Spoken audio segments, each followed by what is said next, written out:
성도들이 함께 신앙생활하면서 늘 공동체 안에서 서로 사랑하고 또 서로 섬기고 또 응원하는 이런 문화가 제가 필요하다, 그렇게 말씀드렸습니다. 왜냐하면 서로 우리가 한편이기 때문에, 우리는 눈에 보이지 않는 영적 싸움을 하는 전투 현장에서 우리가 함께 손잡고 싸우는 우리 동력자들이기 때문에 서로를 서로 에너미로 보지 않는다 그랬습니다. 그래서 서로를 위해서 격려하고 칭찬하고 함께 손을 잡고 우리의 궁극적인 주적, 우리의 주적이 누군가요? 우리의 이 사탄에 대항해서 싸우는 이 동력자들이 되어야 된다 그랬습니다. 그래서 우리 교회에 들어오실 때도 앞에서 안내하는 분들이 계시면 한편이잖아요. 그러니까 수고하십니다, 반갑습니다, 반갑게 인사하고 그래야 되는데, 들어오시면서 서로 그냥 인상 쓰고 들어오실 이유는 하나도 없거든요. 기쁨으로 맞이해서 들어오시고, 벌써 주차장에서부터 마음이 하나가 돼가지고 예배당에 들어오셔서 예배 드리는 동안에도 대표 기도하시는 장로님이 기도하시면 우리가 아멘, 아멘 화답하시고, 그죠? 한편이니까 혼자 세워놓고 고생시키려고 하고 애먹이려고 하는 거 아니잖아요. 뒤에서 야유할 필요 없잖아요.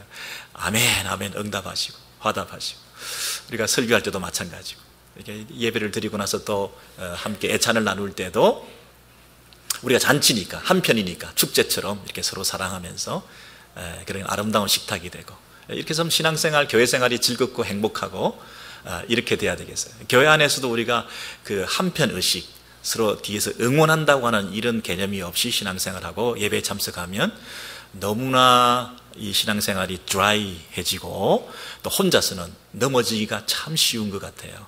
그래서 완벽한 사람이 어디 있습니까? 응원해 주는 거죠. 부족한 사람이 많다 할지라도 힘을 보태어 주는 거죠. 그래서 다시 일어날 수 있도록 도와주는 거 아니겠습니까? 오늘 본문에 보면 이 대사도, 영적 거장이라고 말할 수 있는 이 사도 바울이 기도 요청을 하는 거예요. 기도 부탁을 하는 거예요. 골로새서 4장 3절에서 4절에 보시면 우리를 위하여 기도하되, 우리를 위해서 기도해달라, 그렇게 부탁을 하고 있어요. 하나님이 전도할 문을 우리에게 열어주사 그리스도의 비밀을 말하게 하시기를 구하라, 기도하라는 거죠. 내가 내 이 일 때문에 매임을 당하였노라. 그리하면 내가 마땅히 할 말로서 이 비밀을 나타내리라. 여러분, 이 그리하면 그랬죠. 이 결과절로 이렇게 풀어서 설명했지만 사실은 목적절로 위에서부터 올라가야 되죠. 이렇게 하도록 하기 위해서 나를 위해서 기도해달라, 이렇게 돼 있잖아요. 더 강한 표현이죠. 그리하면, 네가 기도해주면 내가 이렇게 될 거다. 이렇게 되기 위해서는 기도해달라, 목적을 가지고 기도 요청을 이렇게 하고 있는 것입니다. 그리하면 내가 마땅히 할 말로서 이 비밀을 나타내리라. 여러분, 기도하지 않으면, 응원해주지 않으면, 뒤에서 기도로 서포트해주지 않으면 내가 할 수 없다. 마땅히 할 말도 할 줄 모른다. 그래서 기도해주지 않으면 내가 아무것도 못한다, 그런 뜻이에요. 여러분, 우리가 사도 바울이 대사도인데도 불구하고 복음을 전하는 데 있어서 도움을 성도들로부터 받지 않으면 자기가 할 수 없다, 이 말은 공동사역이다, 이 말입니다. 혼자 독단적인 사역을 잘나서 똑똑해서 탁월해서 능력이 있어서 잘 준비해가지고 혼자서 말씀을 전하고 복음을 전하는 이 사역을 내가 할 수 있는 게 아니라, 이 사역은 공동사역이다. 기도를 통해서 함께 일을 해나가는 것이다. 이 상호 의존적인 사역이다. 내가 너희들에게 의존돼 있다. 너희들의 도움이 없이는 아무것도 할 수가 없다. 이걸 여러분 체면치레로 그냥 인사말로 기도해 주세요 뭐 이런 정도가 아니라, 이건 절박한 거잖아요. 절실한 거잖아요. 전도자로서 나섰던 이 사도 바울이 이 도움을 받지 않고서 내가 할 수 없기 때문에 이거는 정말 절실히 필요한 거니까 기도 요청을 하는 거잖아요. 에베소서에도 그렇고 다른 서신에도 그렇고 사도 바울이 입을 열면 성도들에게 하는 말은 교회에 기도가 필요하다, 이렇게 계속 말을 하는 거예요. 근데 우리가 흔히 잘못 오해해서 기도 요청을 하면 영적으로 좀 연약한 것을 이렇게 표시내는 것이기 때문에 나는 잘할 수 있으니까 뭐 기도 요청 굳이 안 해도 된다, 이렇게 착각하시는 분들이 가끔 있어요. 그러나 예수님의 경우에도 보니까 기도 요청을 했어요, 제자들한테. 깨어 있으라. 나를 위해서 기도해달라. 지금 똑같은 자리에서 내가 기도할 때 너희들도 이 자리에서 기도해달라. 똑같은 자리에서 함께 동력함으로 이 사명을 감당할 수 있다라고 분명히 말하고 있어요. 여러분, 이 사도 바울이 지금 기도 요청을 하고 있습니다. 우리가 자칫 잘못 생각하면 이 부모님들 앞에 우리가 가끔 나와가지고 개인적으로 부탁할 때가 참 많아요. 한번 생각을 해보세요. 제 얘기가 아니라 앤드류 머레이라고 하는 사람이 비유를 들어서 이렇게 말을 하는데, 자식들이 많이 있는데 그 자식들이 부모한테 나아가서, 아버지한테 가서 개인적으로 아주 많은 얘기를 하고 1대1로 많은 도움을 요청하기도 하고 교제도 하고 그렇게 지내는데, 형제들이 같이 모여 있을 때는 마치 그런 일이 없었던 것이냐 이렇게 앉아 있다는 거예요. 형제들끼리 같이 모여 있을 때는 서로 형제들 간에 서로 그 한 아버지의 자녀들로서 나눔이 없다는 거예요. 그리고 함께 그 형제들이 손을 잡고 아버지 앞에 도움을 요청하지 않는다는 거예요. 마치 경쟁 관계인 것처럼 개인적으로 아버지한테 1대1로 뒤에서 은밀하게 막 사귀고 부탁하고 그렇게 하는데, 사람들 앞에서는 형제들이 같이 모였을 때는 마치 아무 일도 없었던 것처럼, 무관심한 것처럼 속에 있는 얘기를 안 한다는 거예요. 이것이 바로 요즘 이 시대의 교회의 모습이다, 이렇게 말을 해요. 개인적으로는 하나님 앞에 기도합니다. 도와주세요. 이것 좀 해주세요. 이렇게 막 개인적으로 기도하는데 성도들끼리는 서로 연결되어 있지 않습니다. 마치 서로 모르는 사람인 것처럼 각자가 알아서 한다는 거죠. 나와 하나님과만 서로 통하면 된다는 거죠. 근데 오늘 본문에 보니까 사도 바울은 그렇게 얘기하지 않습니다. 성도들에게 기도해달라고 얘기를 합니다. 그 성도들의 기도를 통해서 함께 손을 잡고 같은 장소에서 합심해서 한 하나님 앞에 외치고 부르짖는 공동사역, 상호 의존적인 사역을 통해서 하나님의 일을 우리가 함께 이루는 동력이 일어나는 것이다, 이렇게 분명히 얘기를 하고 있는 것입니다. 여러분, 우리 신앙생활에 이 개인주의, 이 서구적 개인주의가 들어와 있습니다.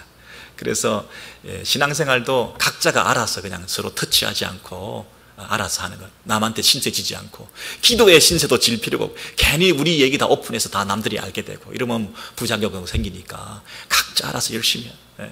여러분, 그것은 뭐냐 하면 아버지가 가지고 있는 자원이 제한되어 있을 때, 제한되어 있는 아버지의 그 선물을 서로 뺏어 자기 것으로 가지기 위해서 각자가 서로 모른 척하고 경쟁관계인 것처럼 각자가 하나님과의 관계만 중요하게 생각하는 것이죠. 그러나 우리 하나님 아버지는 제한적인 자원을 가지고 있는 게 아니에요. 풍성한 선물을 가지고 계시는 거잖아요. 나누면 나눌수록 더 커지는 기쁨이 있잖아요. 우리 형제 간에 서로 경쟁 관계가 아니라 동력 관계로서 우리가 더 큰 일을 합력해서 하나님의 일을 더 크게 해야 될 사람들이잖아요. 더 많은 일들을 우리에게 감당케 하셨잖아요. 그러니까 우리는 기도 요청, 서로 의존적인 것, 함께 마음을 나누는 것, 서로 오픈하고 서로 사랑하면서 함께 주를 위해서 달려가는 것, 이것이 더 넘치게 되어야 될 줄로 믿습니다. 이 관계가 회복되셔야 돼요. 여러분, 사도 바울은 분명히 그 사실을 우리에게 가르쳐 주고 있는 것입니다. 여러분, 우리가 예수를 믿으면 사도 바울과 같은 이런 사람이 되기를 원하는데, 사도 바울은 그 인생을 보면 첫 번째는 회심입니다. 예수를 만났습니다. 그래서 예수를 만나서 극적인 전환이 일어나서 예수를 믿고 난 다음에 한량없는 기쁨과 감격이 넘쳤습니다. 그래서 인생의 의미를 발견했습니다. 구원의 확신이 있었습니다. 첫 번째는 기쁨, 그리고 구원의 확신, 예수를 믿음, 천국 소망, 이런 것을 가지게 되었습니다. 두 번째는 사도 바울이 예수를 닮아가기 시작했습니다. 예수를 닮아가고 예수를 본받아가기 시작했습니다. 그래서 상도들에게 뭐라고 얘기했냐면 나를 본받아라, 이렇게 말할 정도로. 왜? 자랑하고 잘나서 그런 게 아니라 내가 예수님을 본받고 있기 때문에 너희들도 나를 본받아서 함께 예수님을 본받아가자, 이렇게 사도가 말을 하지 않았습니까? 그 정도로 사도 바울은 예수님을 닮아가는 사람이었습니다.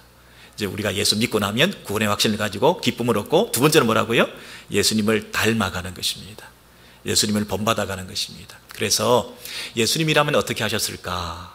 우리의 매 삶의 현장 속에서 우리 주님은 이 상황에서 어떻게 하셨을까? 그 주님께서 어떻게 하셨을까를 생각하면서 주님을 닮아가는 삶을 살아가는 것입니다. 이것이 변화와 성숙입니다. 처음에는 구원의 확신, 그 다음에 변화와 성숙, 그리고 마지막 스테이지로는 뭡니까? 예수를 자랑하는 겁니다. 예수를 증거하는 것입니다. 예수를 전하는 것입니다. 내게 일어난 이 놀라운 변화, 삶의 충격적인 혁명적인 새로운 삶의 시작이 이 예수로 말미암아 있게 되었다고 한다면, 그것을 모르는 사람들에게 이 예수를 전해서 그 예수가 그들 가운데서도 역사할 수 있도록 우리가 예수를 소개하는 일을 하는 것입니다. 미션, 미니스트리로 나아가는 것입니다. 어떤 사람은 멀리 가기도 하겠지만 우리의 땅끝은 바로 옆에 있기도 하니까 가까운 곳에서 예수를 드러내는 삶을, 예수의 향기를 나타내는 삶을 우리의 말과 행실을 통해서, 우리의 착한 성품을 통해서, 행동을 통해서 그들에게 예수를 전달하는 이 일을 하는 것입니다. 여러분, 세 가지죠. 첫 번째는 예수를 믿고 구원의 확신을 가지고 천국의 기쁨을 누릴 뿐 아니라 이 땅에서 예수를 닮고 예수님을 본받아 예수의 향기를 날릴 뿐 아니라, 세 번째는 더 구체적으로 예수를 증거하고 예수를 자랑하는, 복음을 전하는 그 일을 감당해야 된다는 것입니다. 그런데 여러분, 이 예수를 믿는다고 하는 것, 그리고 예수님을 전한다고 하는 것이 별개의 것으로 생각하는 분들이 간혹 있습니다. 이 전도하고 사명을 가지고 하나님께서 나에게 주신 목적을 따라 이렇게 살아가는 삶을 어떤 사역자들이나 선교사님들이나 특별한 은사를 가진 분들이 하는 것이지, 우리는 그저 예수 믿고 천국 가면 된다 이렇게 생각하는 분들이 계십니다. 여러분, 그것은 굉장히 우리의 구원관을 착각하는 것이죠. 동전의 양면과 같이 구원을 받았으면 구원받은 이유가 있습니다. 하나님이 우리를 살려주셨으면 살려주신 목적이 있습니다. 그래서 구원과 사명은 한 면을 가지고 있는 것인데, 하나인데 그것을 다르게 분리해서 생각하는 그런 사람들이 있습니다. 그래서 사역과 복음 전하는 이 일들을 어떤 과외의 일로 하지 않아도 되는데 굳이 하려면 해라, 그걸 하면 더 상을 받는다, 그런 차원에서 과외의 일로 생각하거나, 아니면 선택사항으로 생각해서 이걸 해도 되고 저걸 해도 되는데 나는 이걸 하겠다, 나는 이건 못한다, 이건 할 수 없다, 나는 은사가 아니다. 그래서 이게 과외의 일이거나 아니면 선택조항이거나 이렇게 생각을 해서 이 복음을 전하는 이 일에 대해서 우리가 팔짱을 끼고 이렇게 뒷걸음질 칠 때가 있습니다. 그러나 오늘 본문에 의하면 사도 바울은 예수를 믿는 사람이면 누구나 예수를 전하는 그 일에 함께 동력해야 된다. 너희들도 외인들을 만날 때 4장 6절 5절 이하에 나옵니다. 너희들도, 나도 복음을 전하는 자들이지만 너희들도 이 세상 사람들 외인들을 만날 때 네가 어떻게 복음을 전해야 되나, 마땅히 해야 될 말을 해야 된다, 그렇게 말을 하고 있어요. 근데 이 일에는 필수적으로 뭐가 필요하냐면 기도가 필요하다, 이렇게 말하는 거예요. 이게 쉽게 되는 일이 아니다. 이것은 정말 영적 싸움이다. 내가 지금 부족하고 연약해서 기도가 필요하기도 하지만 이 우리의 전도사역과 사명 감당하는 일을 방해하는 영적 대적이 너무나 강하기 때문에 이것은 기도하지 않고선 될 수가 없는 일이다, 이렇게 말을 하는 거예요. 여러분, 사도행전 16장에 보시면 이런 어떤 사례가 하나 나와 있는데요, 16장 10절 이하에서 한번 보시겠습니다. 하나님이 복음을 전하라고 우리를 부르신 빌립보에 이르니, 여러분, 빌립보라고 하는 것은 마게도냐의 첫 성이다 그랬습니다. 놀랍게 하나님께서 바울 일행을 억지로라도 불러가지고 어디로 향하게 하시느냐 하면 빌립보 성으로 가게 만드셨어요. 뭐 하라고? 복음을 전하라고 부르셨어요. 근데 그 빌립보 성은 유럽의 사역의 선교의 전초 기지가 되는 첫 성이었어요. 세계 선교의 물꼬가 트이게 되는 처음 그 전략적인 요충지로서 이 빌립보를 통해서 하나님의 나라를 진행해 가는 거예요. 이 하나님 나라의 큰 그림을 가지고 진행해 가는데 사실은 그 나라는 로마의 식민지였어요. 세상에 가장 큰 패권을 가지고 있는 황제가 다스리는 로마의 식민지인 그 빌립보 성을 하나님의 나라의 전초기지로 삼으면서 하나님께서는 사도 바울을 그곳으로 파송했어요. 그래서 그곳에서 하나님께서 이 사도 바울을 통해서 당신의 나라를 확장해 가시는데 어떻게 하시나 잘 보세요. 이 성에서 수의를 유하다가 아무것도 못했어요. 그냥 가만히 있었어요. 그것이 뭘 의미할까요? 여러분, 그 성은 로마의 식민지로서 생소하고 이교적이고, 그리고 군인들도 왔다 갔다 하고 은퇴한 군인들이 주거하고 있는 그런 곳에서 지금 드디어 안식일이 되었어요. 며칠 있다가 안식일이 되기만을 기다려서 복음을 전하려고 이방인의 사도가 막 배를 타고 건너왔지만, 성령의 강권적으로 이끌림 받아서 막 달려왔지만 그가 할 수 있는 일은 별로 없었어요. 그냥 가만히 있었어요. 단지 할 수 있는 일은 뭐냐 하면, 안식일에 유대인들이 혹시 있나, 유대교를 믿는 이방 땅에 사람들이 있나, 회당이라고 하는 곳이 있나, 기도처가 있는가. 이 말은 사도 바울이 기도하기 위해서 나왔다는 게 아니라 기도할 만한 그런 유대인들이 모여가지고 예배드리는 그런 처소가, 유대교의 집합소가 있나, 그곳에 가면 이 사도 바울이 좀 접촉점을 찾을 수가 있잖아요. 이방 땅에서, 로마의 식민지에서 그들을 상대로는 지금 감히 일을 할 수가 없어요. 회당 근처에 가서 그냥 그들을 상대로 한번 마음의 문을 열어봐야 되겠다, 이렇게 찾아온 거예요. 그랬는데 거기에 마침 강가에 여자들이 모여 있었어요. 복수입니다. 여자들이 모여 있었어요. 근데 그 여자들에게 뭘 했습니까? 말하였더니, 말씀을 전하였다 그랬어요. 모든 사역이 이 말을 통해서 일어나는 거예요. 여러분, 삶을 통해서 물론 복음이 전해지죠. 거룩한 선행을 통해서 영향력을 행사할 수 있죠. 그러나 지금 전도자가 가서 가만히 거기서 뭐 거룩한 삶을 통해서 복음을 전할 수 있습니까? 말해야죠. 말과 행실이 같이 가야죠. 그리고 행실을 바탕으로 해서 결과적으로는 말로 복음을 전하는 거죠. 말 전하지 않고 어떻게 복음을 전합니까? 예수 생명, 예수 십자가, 말해야죠. 어떤 분들은 말할 필요가 없다고 얘기하는데 말해야죠. 말해야 복음이 전해지죠. 행실이 따르지 않는 말을 하니까 욕을 먹는 거죠. 그렇지만 급작스럽게 사람이 죽어가는데 거룩한 행실을 어떻게 보입니까? 삶을 통해서 물론 복음이 전해지지만, 그러나 말해야죠. 그 말을 통해서 하나님이 일하시도록 기도하면서 말하였더니 그랬습니다. 말했는데 복수에게 말했습니다. 여자들에게 말했습니다. 그런데 단수가 들었어요. 하나님을 공경하는 한 여자가, 루디아라고 하는 한 여자가 들었다 그랬습니다. 복수에게 전했는데 단수가 들었어요. 근데 이 한 사람이 들었는데 누가 역사했어요? 성령께서, 주께서 그 마음의 문을 열어주셨다, 이렇게 되어 있어요. 그 마음의 문을 열어주어 그 다음에 누구의 말을? 바울을 청종한 게 아니라 바울이 전한 말을 받아들인 거예요. 바울이 전한 그 말에 반응을 보인 거예요. 그 말에 대해서 그 여인이 반응을 보이고 그 말씀을 받아들이게 되고, 그리고 그와 그의 모든 가족들이 세례를 받고 구원을 받게 되는 역사가 벌어졌어요. 여러분, 이 유럽 선교, 세계 선교의 첫 출발이 한 여인, 그를 통해서 일어나게 된 거예요. 근데 그 한 여인은 누구를 통해서? 하나님께서 그 마음의 문을 열어주셔서 그 일이 가능하게 된 거예요. 여러분, 사도 바울 일행이 처음에 얼마나 의기소침했겠습니까? 그 성에서 유하면서 전도할 방법을 찾고 사람도 만나지 못했습니다. 그저 엎드려 기도하는 것밖에 없습니다. 주님, 우리가 여기까지 왔습니다. 하나님의 강권적인 인도하심을 받아 여기까지 왔는데 우리가 사람도 만날 수가 없고 이교적이고 이방적인 분위기에서 내가 억압되어서 뭔가 중압감을 느끼면서 복음을 전할 수도 없습니다. 그저 내가 만날 수 있는 사람이라고는 유대인밖에 없을 텐데, 그 유대인들을 만나면 내가 복음을 전하게 해주시고 한 사람이라도 우리 하나님 마음의 문을 열어주셔서 그 한 영혼이 그 마음의 문을 열고 내가 전하는 그 말씀을 받아들여서 반응해서, 그래서 그 사람을 통해서 이 세상에 온 천지에 복음이 전해지는 그런 통로가 되기를 원합니다. 그렇게 기도했을 거 아니겠습니까? 여러분, 사도 바울이 이 사역, 이 전도의 현장에서, 이 빌립보성에서 누구를 만났어요? 루디아라는 여인을 만난 게 아니라 성령님을 만난 거죠.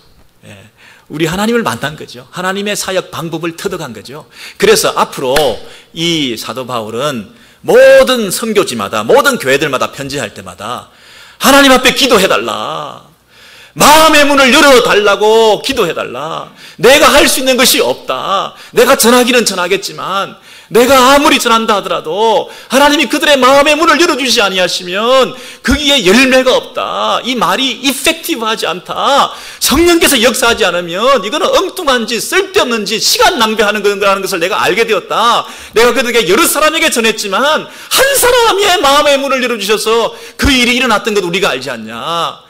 처음부터 대중이, 큰 공중이 다 돌아오는 회심의 역사가 있으면 좋겠지만, 하나님이 일하시는 방법은 한 심령 한 심령에게 역사하셔서 가능한 거지 전체적으로 임하는 게 아니더라. 한 사람 한 사람의 마음을 열어주시도록 너희가 기도해달라, 그렇게 부탁한 거죠.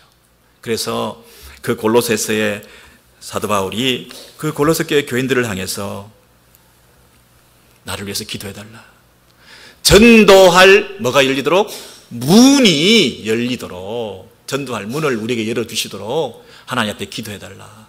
내 혼자 개인적인 지금 사역하는 거 아니야. 동력하는 거야. 함께 하는 거야. 상호 의존적이야. 기도하지 않으면 난 못해. 여러분, 영적 거장인 사도 바울이 기도 없이는 내가 못한다고 얘기하면서, 이것은 외형적인 것, 형식적인 것, 인간적인 것, 세상적인 것, 뭐 프로그램이나 어떤 이벤트나 이런 일로 되는 게 아니야. 마음을 열어주셔야 돼. 마음을. 기도밖에 없어. 기도밖에. 영적으로 가득 붙잡고 있는 영적 싸움에서 우리가 이겨야 돼.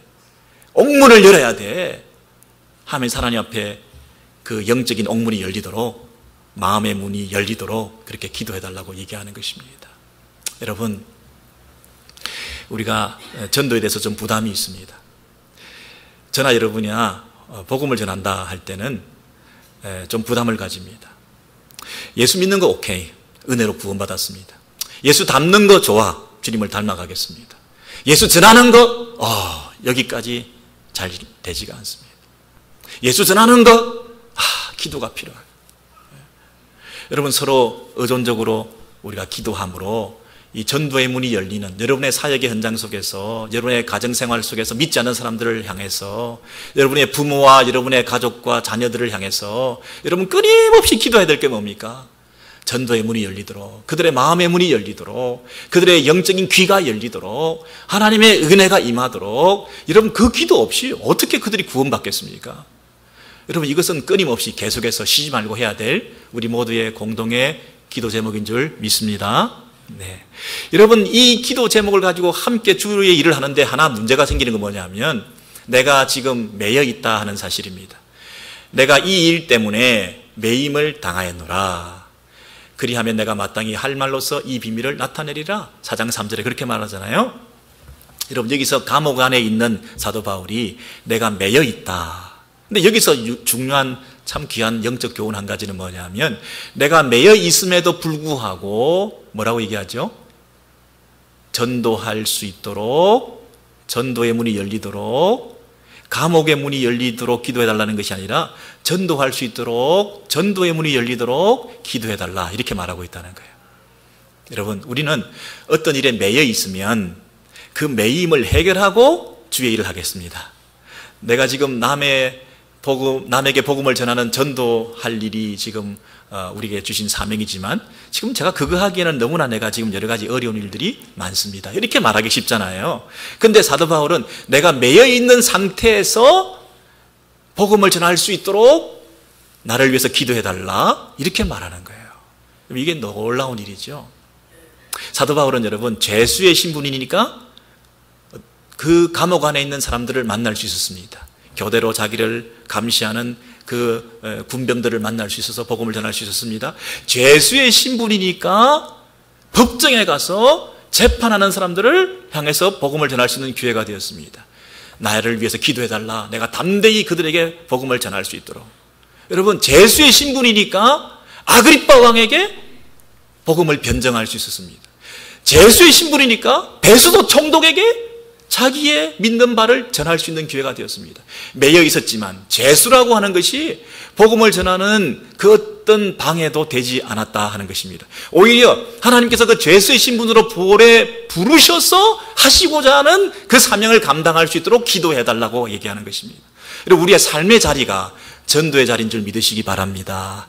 우리의 현재 형편이 가난과 질병과 사고와 문제투성이에 경제적인 어려움에 이런 관계의 고통 속에 있는 이 형편과 이 환경이 하나님께서 부르신 전도의 자리인 줄 믿으시기 바랍니다. 이것이 피할 때가 아니라 전도할 기회인 줄 믿으시기 바랍니다. 나중에 할 것이 아니라 지금 해야 되는 것을 믿으시기 바랍니다. 여러분, 이것을 놓치면 평생 전도 못합니다. 평생 주를 증거할 수가 없습니다. 미션의 삶을 수행할 수가 없습니다. 내 삶이 미니스트리가 될 수가 없습니다. 내가 이민생활에 발목이 잡혀서 내가 주의 일을 마음껏 못해. 그것은 거짓말이지 않습니까? 내가 이 직장, 이 직업을 가졌기 때문에 바쁘게 뛰어다니다 보니까 내가 복음 전할 수 있는 찬스가 없어. 핑계지 않습니까? 여러분, 최종적인 궁극적인 우리의 삶의 목적이 뭡니까? 사람을 만날 때마다 그 사람에 대한 최고의 관심은 뭡니까? 저 사람이 예수 믿는가? 저 사람이 천국 가는가? 저 사람 안에 예수가 있나? 여러분, 누구를 만났을 때 우리가 친절하게 대합니다. 우리가 그들을 잘 섬깁니다. 그리고 좋은 인상을 보여서 그들에게 좋은 관계들을 형성합니다. 여러분, 그러나 그런 모든 게 뭡니까? 우리가 실력이 좋아서 뭘 잘 고쳐줍니다. 우리가 친절해서 그 사람과 좋은 인상을 가집니다. 우리가 값도 싸게 매겨서 물건도 파고 일도 해주고 그래서 좋은 영향을 줍니다. 그런 목적이 다 뭔가요? 무엇을 위해서 그렇게 하나요? 내 영리 목적, 내 좋은 소문, 내 어카운트가 늘어나는 거, 내가 먹고 살기 위해서, 경제적인 활동을 위해서만 한다고 말할 수가 없죠. 물론 그것도 중요합니다만 그건 너무 우리 항상 관심은 그런 일들을 통해서 그들에게 궁극적인 영혼에 대한 소망을 심어주기 위해서, 내가 믿는 예수를 증거하기 위해서 그들을 만나고 그들의 삶 가운데 우리가 함께하는 거 아닙니까? 날마다 스쳐 지나가는 그 많은 만남과 손님들과 우리의 관계들 속에서 우리가 그들에게 궁극적으로 전해줘야 될 예수에 대해서 우리가 마음에 뜨거움이 있으면 그들을 어떻게 함부로 관계들을 할 수가 있겠습니까? 여러분, 우리 성도의 사명, 복음 전하는 거, 최종적인 궁극적인 목적, 우리가 구원받았으면 구원받은 사람으로서 사명 감당하는 거, 예수 전하는 거, 예수 생명을 전달하는 거, 이거 외에는 이 땅에서 그 어떤 일도 의미가 없습니다. 여러분, 비즈니스 현장 속에서 얼마나 바쁘십니까? 이 더운 삶의 속에서 가정생활, 직장생활 얼마나 힘드십니까? 그러나 여러분, 이 현장 속에서 우리가 해야 될 일이 있습니다. 내가 매여 있지만 해야 될 일이 있습니다. 매임을 통해서 하나님께서 우리로 하여금 더 효과적으로, 아니 그분들만 내가 나에게 맡겨주신 대상인지 모릅니다. 그래서 여러분, 이것을 피해서 저 머저리 같은 사람, 안 만나고 싶은 사람, 벗어나고 싶은 사람, 그 자리를 빨리 벗어나서 나는 더 고차원적인, 더 아름다운, 더 편안한, 더 성숙하고 더 차원 높은, 더 뛰어난 이런 사람들과 교제를 가지겠다고 하지 마시고, 내 삶의 현장 그 처지에서 나에게 맡겨주신 그 사람들을 상대로 우리가 복음을 전하는 이 일을 넉넉하게 감당하실 때 하나님께서 가장 기뻐하시는 일이라는 것입니다.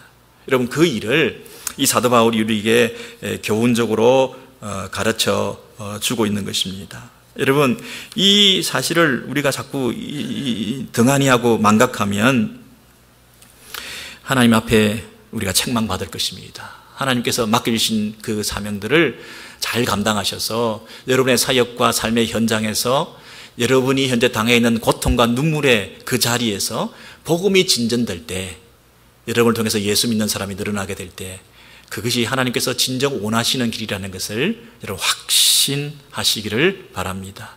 그 일에 생명을 거시면 하나님께서 먼저 그 나라와 의를 구하는 자에게 당신의 삶을 인도해 주시고 동행해 주시고 병도 낫게 해 주시고 가난의 문제도 해결해 주시고 관계 문제, 가정의 문제도 하나님의 뜻대로 정리해 주시고 하나님의 선하신 역사들이 나타날 것입니다. 구원받았으면 구원받은 사람에게 하나님의 뜻이 있고 의도가 있고 사명이 있는데 우리가 붙들려서 살아가야 하나님이 그 인생을 책임져 주시지, 구원받고 그것이 다라고 생각하고 마음대로 살면 하나님이 그 인생 책임져 주시겠습니까? 분명한 사실을 우리가 망각하고 우리가 이 땅에서 너무 분주하게 사는 것은 아닌가. 목적성 없이 하나님의 그 마음을 우리가 헤아리지 못하고 우리 마음대로 우리가 사는 것은 아닌가. 우리가 많은 어떤 회개와 또 자책을 하게 되는 것입니다. 여러분, 이 또 한 가지 우리가 이 복음을 잘 전하지 못하는 이유는 확신이 없어서일 수도 있습니다. 골로새서 4장 3절 4절 그 이하에 보시면 그리스도의 비밀이라 그랬습니다. 그리스도의 비밀, 여러분, 그리스도의라는 이 소유격이 동격입니다. 그리스도가 소유한 비밀이라는 뜻이 아니라 그리스도가 비밀이다, 그런 뜻입니다. 무스테리온이라고 하는 이 헬라어의 미스테리에서 나온 그 말들이지 않습니까? 이 비밀이라는 것은 그 당시에 사람들이 뭐라고 생각을 했냐면, 소수의 자기들만의 집단에서 지고의 가장 고상한 높은 지혜와 지식을 소유한 사람, 그 진리를 터득한 사람만이 구원을 받을 수 있다, 이렇게 생각을 한 거예요. 그 영지주의자들이라든지 이원론적인 삶을 살아가는 사람들이 자기들만의 비밀스러운 소수정예의 구원관을 얘기하면서 우리들만이 가지고 있는 고상한 지혜와 지식에 득도해서 천국에 구원에 들어갈 수 있다라고 생각하는 그런 사람들이 있었는데, 이 사도 바울은 그들을 의식하면서 그렇지 않다, 그렇지 않다. 예수가 비밀이다, 그리스도가 비밀이다, 이렇게 말을 했다는 거예요. 여러분, 이 골로새서 그 앞에 오늘 골로새서 1장, 2장, 3장, 4장 우리가 다 다룰 필요가 있는데요, 전체적인 흐름을 한번 보시면 좋겠습니다. 그 앞에 2장에 가시면 그 비밀에 대해서 이렇게 말합니다. 하나님의 비밀인 누구요? 그리스도를 깨닫게 하려 함이니 그 안에는 지혜와 지식의 모든 보화가 감추어져 있느니라. 여러분, 모든 지혜와 지식의 보화가 어디 안에 있다고요? 그리스도 안에 있다 그랬습니다. 그 당시 골로새 교회에는 어떤 이단들이 들어와 있었나요? 내가 이것을 말하면 아무도 너희를 속이지 못하게 하려 함이라. 골로새 교회 교인들을 속이는 그 거짓 가르침이 뭐였어요? 어떤 지식과 지혜를 추구하고 찾아가고 그것을 발견하기 위해서 뛰어가야 된다, 더 고상한 창으로 나아가야 된다, 더 높이, 더 깊이, 더 넓게 그 지식을 향해서 우리가 달려가야 된다, 그렇게 말하잖아요. 그런데 사도 바울은 뭐라고 얘기했습니까? 그게 아니라 그리스도의 지혜와 지식의 보화가 바로 여기에 스테이함으로써 있다, 이렇게 말하잖아요. 그리스도 안에 지혜와 지식의 모든 보화가 감추어져 있다는 거예요. 비밀이 다른 데 있는 게 아니라 그리스도 안에 있다는 거예요. 그리스도 안에 이 보화가 있는데 너희는 다른 지식과 지혜를 찾아서 왜 달려가려고 그러냐? 더 높은 것, 더 깊은 것을 찾으려고 하지 말고 그리스도 안에 그 비밀스러운 지혜와 지식이 다 들어있다. 왜 이 비밀을 모르냐? 그렇게 얘기하는 거죠. 그래서 너희가 예수를 주로 받았으니 그 안에 뿌리를 박으며 세움을 받아 믿음에 굳게 서서 감사함을 넘치게 하라. 여러분 보세요. 예수를 우리가 다 믿었어요. 근데 그 당시 골로새 교회에서 사람들이 뭐라고 얘기하냐면 예수를 믿은 것만 가지고 안 되고 플러스 알파가 필요하다.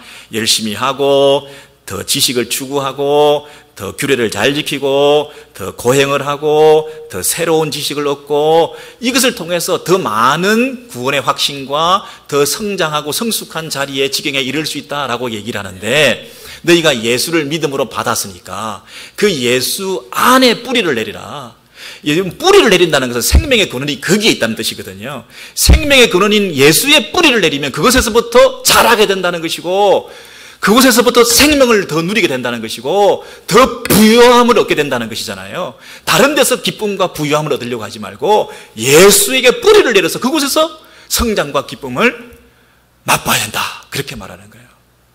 왜냐하면 예수 그리스도가 비밀이니까, 그 안에 모든 것이 다 들었으니까, 그 안에 지혜와 지식의 모든 보화가 감춰져 있으니까, 다른 데 보물이 있는 게 아니니까 예수 안에 뿌리를 내리라, 그렇게 말을 하고 있어요.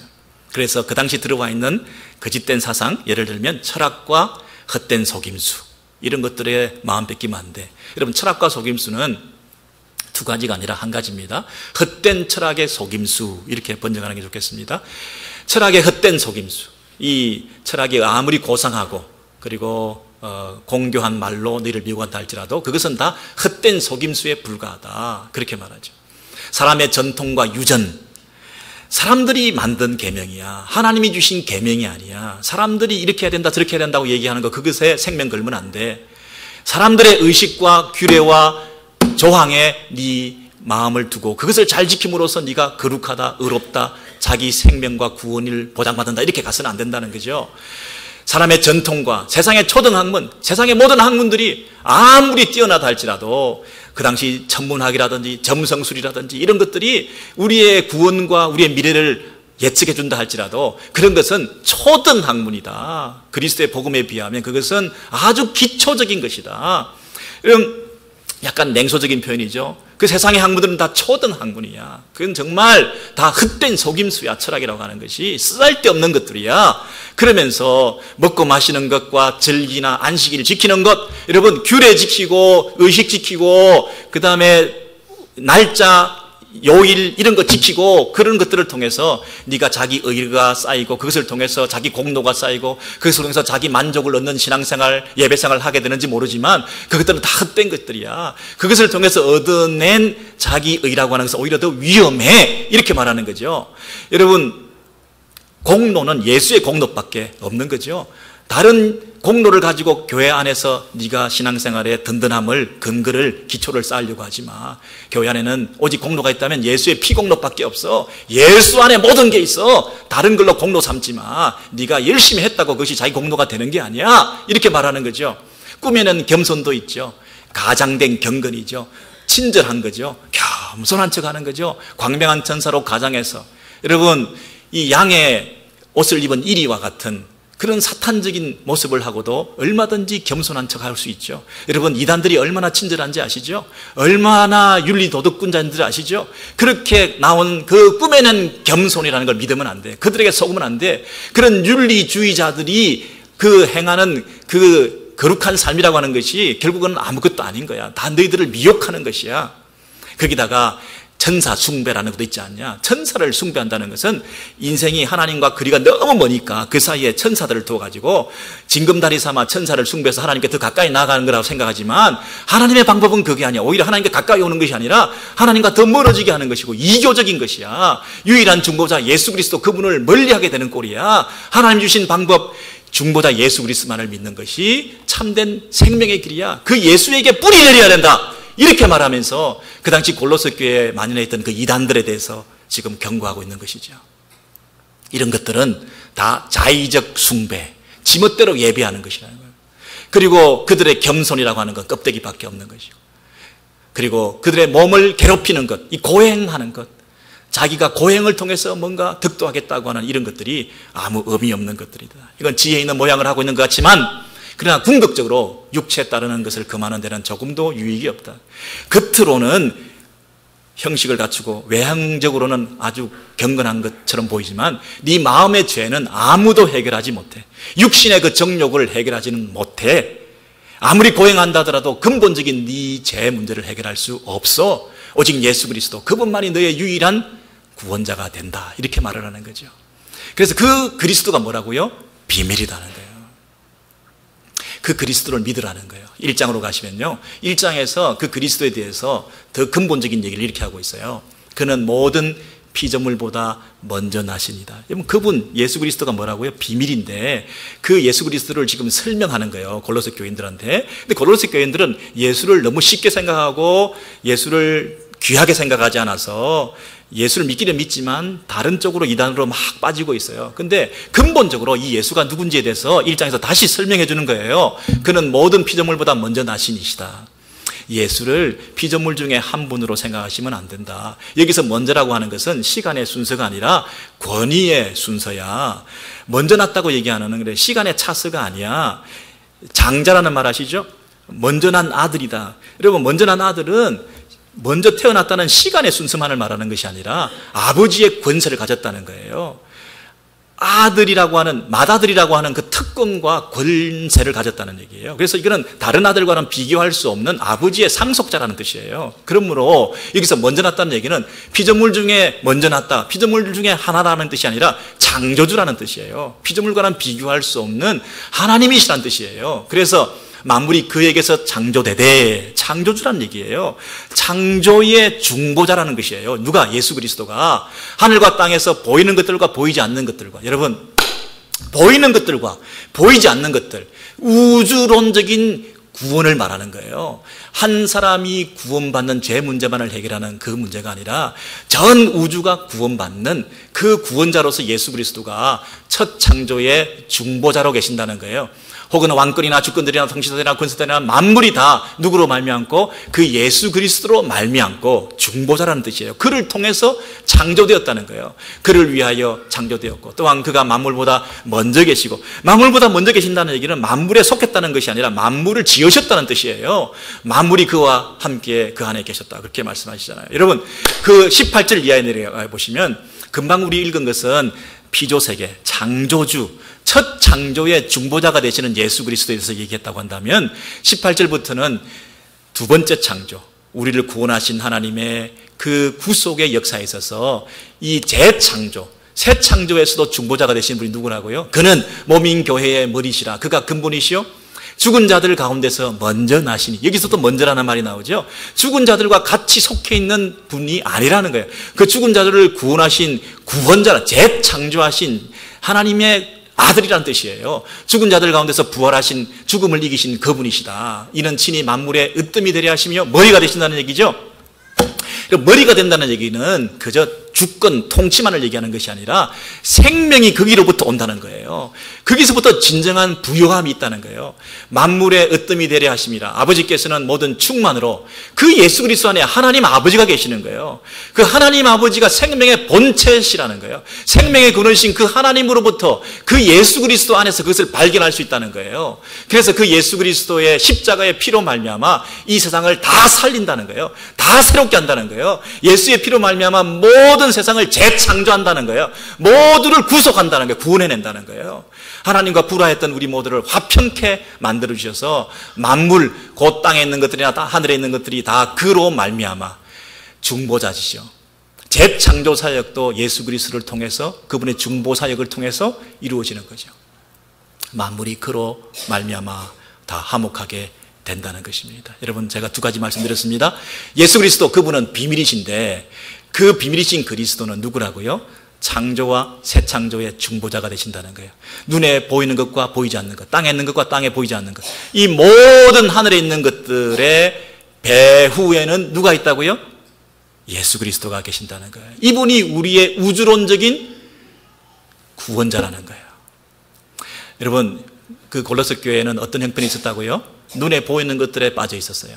그래서 눈에 보이는 피조세계, 산, 들, 바다, 강, 이런 것이 무서워 보이고 또 천재지변 이런 거 힘들어 보이니까 그 바다에 절하기도 하고 그 강에 가서 제사를 지내기도 하고 그 산을 섬기기도 하고 그런 우상 숭배들이 얼마나 많아요.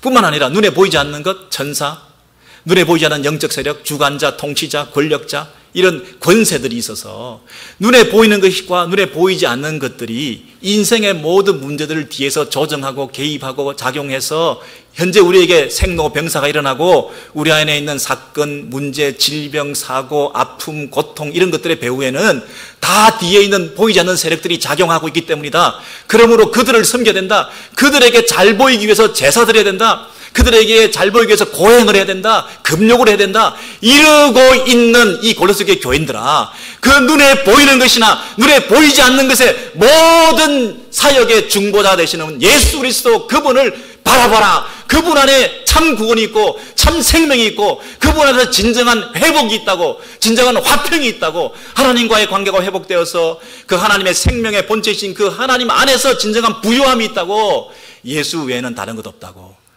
이 예수 그리스도를 증거하고 그리스도의 비밀을 설파하고 있는 이 사도 바울의 마음, 여러분, 이 사도 바울의 이 복음, 예수 그리스도, 그분을 전하고 싶은 뜨거운 확신, 여러분, 이것이 사도 바울이 사도 바울 되게 한 거 아니겠습니까? 사도 바울이 이런 우주론적인 구원에 대한, 회복에 대한 확신이 없었다고 한다면 이곳에 가서는 그렇게 말을 해가 그게 먹힐까?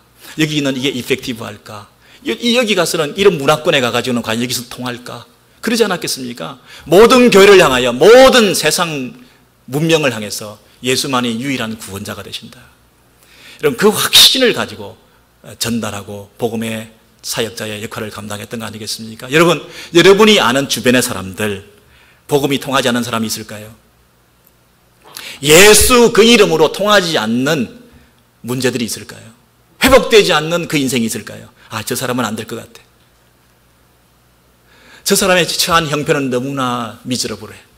저 사람이 현재 당하고 있는 육체적인 고통, 정신적인 고통, 심리적인 문제, 관계적인 어려움, 경제적인 핍박, 환난, 이런 상태에서 구원이라고 하는 것은, 예수라고 하는 것은 의미가 없어. 나중에 좀 회복되고 나서 예수를 믿어야지. 예수만이 유일한 구원자, 진정한 구원자, 진정한 회복자, 진정한 하나님과의 관계를 회복함을 통해서 참된 예수, 중보자이신 그 예수를 우리가 소개할 때에 하나님이 그 인생에 개입하셔서 그를 살리시고, 하나님의 관계가 회복된 그 인생을 통해서 다른 사람들과의 관계도 회복시켜 주시고, 하나님과의 관계가 문제가 해결된 자를 통해서 자아의 관계도 해결해 주시고, 대아적인 관계도 해결해 주시고, 사회적인 문제도 해결해 주시고, 경제적인 핍박도 해결해 주시고, 아픔도 해결해 주시고, 고통도 해결해 주시고, 육체적인 질병도 고쳐주시고, 하나님의 때에 하나님의 방법으로 그 인생에 개입하셔서 참된 구원이 전인격적으로 드러나게 되는 그런 역사를 우리가 믿는다고 한다면, 이 우주론적인 구원, 예수, 보이는 것이나 보이지 않는 것에 모든 것의 중보자가 되신 예수 그리스도, 그를 우리는 소개하지 않을 수 없는 것이죠. 여러분, 살아나는 축제를 앞두고 있는데, 여러분 그저 연례 행사로, 그저 이벤트로 끝나는 것이 아니라 여러분 마음속에 한 사람, 도저히 이 복음이 들어갈지 않을 것 같은 그 사람, 아니 복음 아니면 해결될 수 없는 그 불쌍한 영혼, 꽉 막혀 있는, 닫혀 있는 마음, 여러분 기도를 요청하세요. 기도를 요청하세요. 그리고 현재 상황에서 할 수 없다고 생각하지 마세요. 메인 자리에서 오히려 전할 수 있는 찬스고, 지금이 바로 그때입니다. 지금이 은혜 받을 때인 줄 믿습니다. 여러분, 지금이 은혜 받을 때다. 나중에 미루지 마시고 기도 요청하시고 중보기도의 능력을 믿으시고, 그리고 예수 그 이름의 파워를 믿으시고, 모든 환경과 상황을 초월해서 역사하는 그 예수의 이름의 권세를 믿으시고, 눈에 보이는 것이나 보이지 않는 것을 다 관할하시고, 하나님께서 그 예수 그리스도 통해서 우리에게 구원을 주신다는 그 확신을 믿을 때에 우리의 인생 가운데 이 집회가 축복의 집회가 되고 한 영혼을 살리는 귀한 은혜의 집회가 될 줄로 믿습니다.